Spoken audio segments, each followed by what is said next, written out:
Hi guys, അപ്പം നമ്മുടെ വാരട്ടിക്കാവ് അമ്പലത്തിൽ ഉത്സവമാണ് കേട്ടോ. ഇങ്കുവാവേനെ കൊണ്ട് ഞാൻ പിറ്റേ ദിവസം കുമ്പോട് ഒടിപ്പിക്കുന്നുണ്ട്.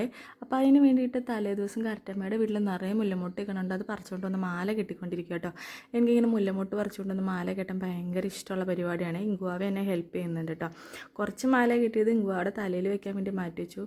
അതോട്ട് ആ സൈഡിൽ ഇങ്ങനെ കിട്ടുമെന്നൊന്നും അറിയാൻ പാടില്ല. പിന്നെ ഇങ്കുവാവ് എടുക്കുന്ന പാത്രത്തിൽ വട്ടം ചുറ്റി വെച്ചു. അപ്പോൾ രാവിലെ ആയപ്പോൾ ഇറയനൊക്കെ ഒന്ന് തുടച്ചിട്ടു കേട്ടോ. കുമ്പോടം നിറയ്ക്കാനുള്ളതാണല്ലോ. അപ്പോഴത്തേക്കും അച്ഛയുടെ പെങ്ങളും മക്കളൊക്കെ വന്നിട്ടുണ്ടായിരുന്നു. അവരും കുമ്പോളം എടുക്കുന്നുണ്ട്. കുമ്പോളം നല്ല ഉറക്കമാണ് കേട്ടോ. വേഗം തന്നെ ഉറക്കത്തിൽ നിന്ന് എണീപ്പിച്ച് കുളിപ്പിച്ച് റെഡിയാക്കി കുമ്പോളം നിറയ്ക്കാൻ വേണ്ടിയിട്ട് ഇരിക്കുകയാണ്. ആദ്യം വിളക്കൊക്കെ കത്തിച്ചു, ചന്ദനത്തിരിയൊക്കെ കത്തിച്ചു. പിന്നെ നമ്മുടെ ഒറ്റ നാണയം ആദ്യം പാത്രത്തിലേക്ക് ഇടണം കേട്ടോ. അങ്ങനെ ഒറ്റ രൂപ പാത്രത്തിലേക്ക് ഇട്ടു. പിന്നെ ഇടുന്നത് മഞ്ഞൾപ്പൊടിയാണ്. മഞ്ഞൾപ്പൊടി ഒന്നില്ലെങ്കിൽ നമുക്ക് അമ്പലത്തിൽ നിന്ന് മേടിക്കാം, അല്ലെങ്കിൽ നമ്മൾ വീട്ടിൽ ഉണക്കി പൊടിച്ച മഞ്ഞൾപ്പൊടി ആയിരിക്കണം കേട്ടോ ഉപയോഗിക്കേണ്ടത്. അപ്പോൾ കഴിഞ്ഞ മാസം വന്നപ്പോൾ ഞാൻ കുറച്ച് മഞ്ഞൾ പറിച്ച് വെച്ചിട്ടുണ്ടായിരുന്നു. അത് അമ്മച്ചി ഉണക്കി അച്ചായി പൊടിച്ചുകൊണ്ട് വന്നതാണ് കേട്ടോ. അതാണ് കേട്ടോ നമ്മളിടുന്നത്. പിന്നെ അതിൽ മാവിലയും ആലിൻ്റെ ഇലയും പിന്നെ അടയ്ക്കാമ്പരത്തിൻ്റെ പൂവ് ഉണ്ടെങ്കിൽ നമുക്ക് എടുക്കാവേ. ഞങ്ങൾക്കത് കിട്ടാനില്ലാത്ത കാരണം അടയ്ക്കാമ്പരത്തിൻ്റെ പൂ വെച്ചില്ല, മാവിലയും ആലിലയും മാത്രമേ വെച്ചോളൂ. അതായത് കൊട്ടി കേൾക്കുന്നതിന് മുന്നേ കുമ്പോടം നിറച്ച് വെച്ചിട്ട് കുറേ ഫോട്ടോസും വീഡിയോസൊക്കെ എടുക്കാമെന്ന് വിചാരിച്ചു. കൊട്ടി കേൾക്കുമ്പോൾ കുമ്പോടം നിറച്ച് നമുക്ക് ആകെ എല്ലാം വെപ്രാളായി പോകുമല്ലോ. അതുകൊണ്ട് കുമ്പോടം ആദ്യമേ തന്നെ നേരത്തെ നിറച്ച് വെച്ചു കേട്ടോ. അപ്പോൾ കൊട്ട് കേട്ട് തുടങ്ങിയപ്പോഴത്തേക്കും നമ്മൾ തലയിൽ വെച്ചിട്ട് റോട്ടിലേക്ക് ഇറങ്ങി നിൽക്കാമെന്ന് വിചാരിച്ചു. അപ്പോൾ ഈ തോർത്ത് ഇങ്ങനെ മടക്കിയിട്ട് തലയിൽ കെട്ടണം, കുമ്പോട് കൊടുക്കണം. അപ്പോൾ ഞാൻ കെട്ടിയിട്ട് ശരിയാവുന്നുണ്ടായിരുന്നില്ല. പിന്നെ അമ്മച്ചും കൂടെ വന്നിട്ട് അവിടെ തലയിൽ കെട്ടിയൊക്കെ വെച്ചു. ആദ്യം ഞാൻ വിചാരിച്ചു ഇതൊക്കെ പറിച്ച് കളയായിരിക്കും ആളുടെ ഒരു ക്യാരക്ടർ വെച്ചിട്ട്. പിന്നെ കുഴപ്പമൊന്നും ഉണ്ടായില്ല കേട്ടോ. അങ്ങനെ കുമ്പോടോടൊക്കെ തലയിൽ വെച്ചിട്ട് ഞങ്ങൾ റോട്ടിലേക്ക് ഇറങ്ങി നിൽക്കുവാണ് കേട്ടോ. അപ്പോൾ റോട്ടിലേക്ക് ഇറങ്ങി നിന്ന് കഴിയുമ്പോൾ അവിടെ നിന്ന് കുമ്പോടൊക്കെ തന്നെ കാണാം. എന്നിട്ട് കുമ്പോടത്തിൻ്റെ കൂടെ നമ്മൾ അമ്പലത്തിലേക്ക് പോകും.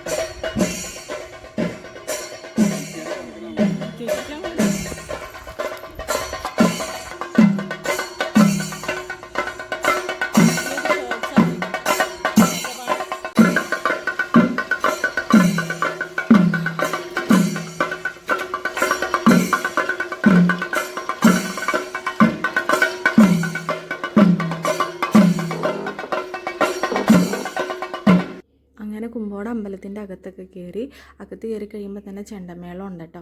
അവിടെ ഇച്ചിരി ചെണ്ടമേളമൊക്കെ കേട്ടി നിന്നു. അങ്ങനെ എൻ്റെ ചെരുപ്പൊക്കെ വാവിച്ചിടെ എടുത്ത് ഊരി കൊടുത്തിട്ടാട്ടെ ഞാൻ അകത്തേക്ക് കയറിപ്പോയത്. പിന്നെ കുമ്പോളം എടുത്തുകൊണ്ട് വന്നവർക്ക് പഴംപൊരിയും ചായയൊക്കെ ഉണ്ടായിരുന്നു. അത് ഞങ്ങൾ മേടിച്ച് കഴിച്ചു. പിന്നെ പ്രസാദൂട്ടുണ്ടായിരുന്നു കേട്ടോ. അത് കഴിക്കാൻ നിന്നില്ല. ഇങ്ങോയ്ക്ക് ഉറക്കം വന്നായിരുന്നു. ഞങ്ങൾ നേരെ വീട്ടിലേക്ക് പോരുകയാണ് കേട്ടോ. വൈകുന്നേരമൊക്കെ ആയപ്പോഴത്തേക്കും താലത്തിൻ്റെ പരിപാടി തുടങ്ങിയായിരുന്നു കേട്ടോ. അപ്പോൾ വാവച്ചിട്ട് വേഗം പോയി കുളിയൊക്കെ കഴിഞ്ഞ് വന്ന് താല ഒരുക്കുവാണേ. ആദ്യം പ്ലേറ്റിൽ ഒറ്റ രൂപ നാണയം വെച്ചിട്ട് പിന്നെ അതിൻ്റെ മുകളിൽ നെല്ലൊക്കെ വെച്ച് തേങ്ങാമുറിയൊക്കെ വെച്ചിട്ടാണ് കേട്ടോ താലം ഒരുക്കി വയ്ക്കണം. ഈ താലം ഞങ്ങൾ നേരത്തെ ഒരുക്കി വയ്ക്കണം എന്താണെന്ന് വെച്ചാൽ നമ്മൾ റെഡിയൊക്കെ ആയി വരുമ്പോൾ താലത്തിൻ്റെ താലം വന്ന കൊട്ട് അക്കരയെന്ന് കേൾക്കുമ്പോൾ നമുക്ക് പിന്നെ കത്തിച്ചാൽ മതിയല്ലോ, താലം കത്തിച്ചാൽ മതിയല്ലോ. ആ സമയത്ത് കിടന്ന് വെപ്രാളം പിടിക്കണ്ടെന്ന് വിചാരിച്ച് ഞങ്ങൾ നേരത്തെ തന്നെ താലമൊക്കെ സെറ്റ് ചെയ്ത് വെച്ചു. തിരി ആ സമയം വിടാമെന്ന് വെച്ചു കേട്ടോ.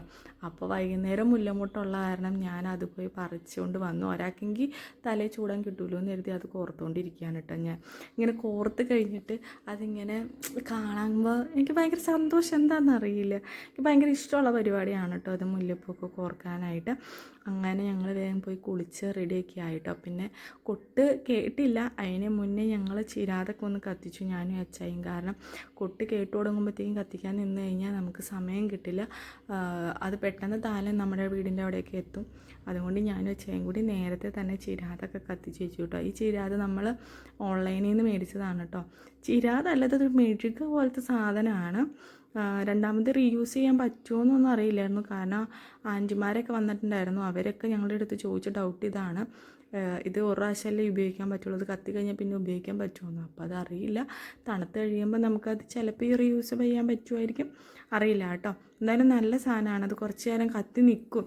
ഞങ്ങൾ വിചാരിച്ചു പെട്ടെന്ന് തന്നെ കെട്ട് പോകുമെന്നാണ് വിചാരിച്ചത്. അങ്ങനെയൊന്നും ഉണ്ടായിരുന്നില്ല. കുറച്ച് നേരം അത് കത്തി നിൽക്കുകയൊക്കെ ചെയ്തു കേട്ടോ. കണ്ടോ, ഇതാണ് നല്ല ഭംഗിയിൽ തിരി കത്തിക്കഴിഞ്ഞപ്പോൾ.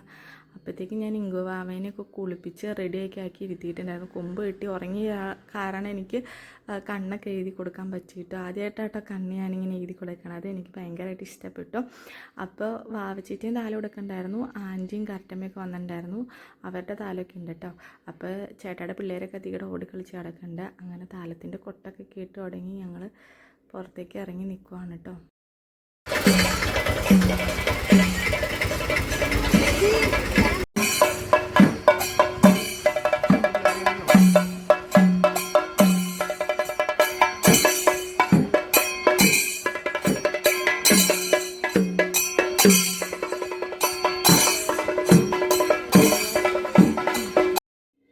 വണ്ടിയൊക്കെ വന്ന സൈഡ് കണ്ടോ, ആ സൈഡിൽ കൂടെ ഒരു സെറ്റ് താലും കൂടി വരും. അവരാദ്യമേ വന്ന് നിൽക്കുന്നുണ്ടായിരുന്നു. അങ്ങനെ ഈ പോയിന്റിൽ വെച്ചിട്ടാട്ടോ മേളിൽ നിന്ന് വന്ന താലും ആ സൈഡിൽ നിന്ന് വന്ന താലും കൂടി ചേരും കേട്ടോ. എൻ്റെയൊക്കെ ചെറുപ്പത്തിൽ താലം എടുത്തുകൊണ്ടിരുന്ന സമയത്ത് 2 റോ ആയിട്ടായിരുന്നു കേട്ടോ താലം. ഇതിപ്പോൾ ഒറ്റ റോയേ ഉള്ളൂ. ഒറ്റ റോ വന്നേക്കണ തന്നെ അധികം ബ്ലോക്കോ കാര്യങ്ങളൊന്നും ഉണ്ടാവില്ല, വണ്ടിയൊക്കെ സുഖമായിട്ട് പോവാം കേട്ടോ. അങ്ങനെ 2 താലം കൂടി ചേർന്നിട്ട് ഇവിടെ ഇച്ചിരി നിന്നിട്ട് പോകും.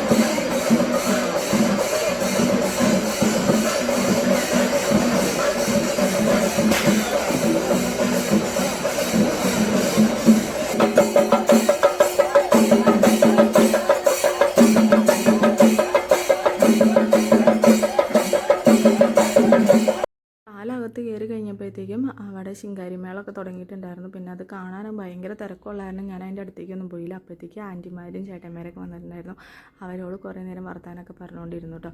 പിന്നെ ഫുഡ് കൗണ്ടർ തുറന്നു കഴിഞ്ഞപ്പോൾ, അതായത് അന്നദാന കൗണ്ടർ തുറന്നു കഴിഞ്ഞപ്പോൾ നമ്മൾ ഫുഡ് കഴിക്കാനായിട്ട് കയറിയിട്ടാണ്. കാരണം കുഞ്ഞാനെ കൊണ്ടൊക്കെ ഇരിക്കണതല്ലേ, നമുക്ക് വേഗം പോയി ഫുഡ് കഴിക്കണമല്ലോ, അധികം തിരക്കില്ലാണ്ട്.